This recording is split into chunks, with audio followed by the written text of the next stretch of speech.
சாய் பக்தர்களுக்கு என் அன்பு வணக்கங்கள். ஓம் சாய்ராம்.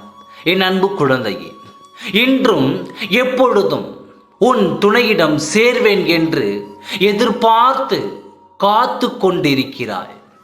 நானும் எதிர்பார்த்து காத்து கொண்டு உன்னிடம் பொறுமையாக இரு என்று சொன்ன ஒரு வார்த்தைக்காக என் குழந்தை, நீ இன்றும் பொறுமையாக காத்து கொண்டிருக்கிறாய். ஆனால் நீ செய்யும் ஒரு தவறு ஒன்று இருக்கிறது. யாரிடமும் அளவோடு பழகு. உன் துணையை பற்றியோ உன்னை பற்றியோ தனிப்பட்ட விஷயங்களை யாரிடமும் பகிராதே என்று உன்னிடத்தில் நான் கூறிக்கொண்டு தான் இருக்கிறேன்.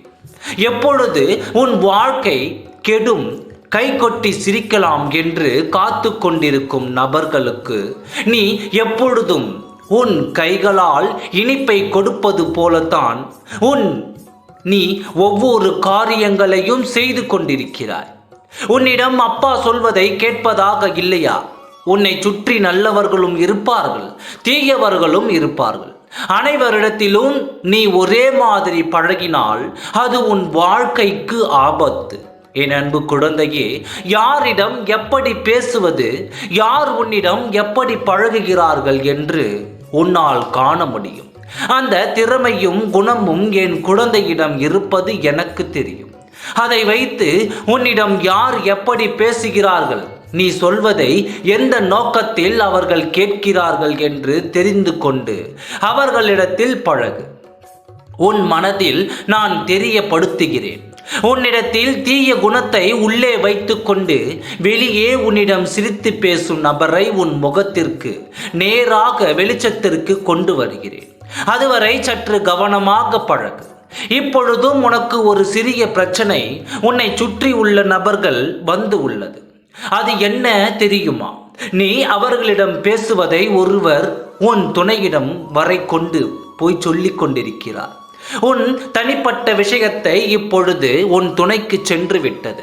இதுதான் வேண்டாம் என்று உன் சாயப்பா உன்னிடம் பாடாய்பட்டு கேட்டேன். ஆனால் திரும்பவும் நீ அதைத்தான் செய்து கொண்டிருக்கிறாய். இப்பொழுது அவர்கள் சொல்லை கேட்டு திரும்பவும் உன் துணைக்கு உன் மீது சற்று வெறுப்பு வந்துவிட்டது.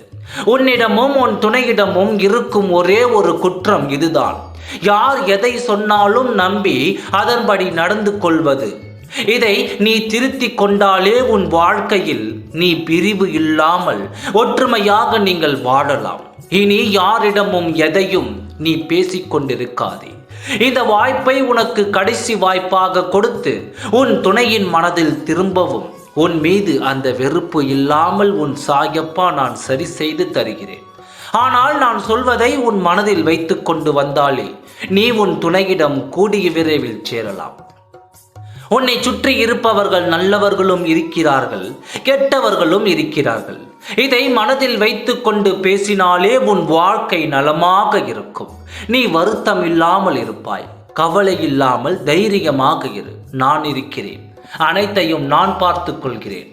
ஓம் சாய்ராம். நன்றி, வணக்கம்.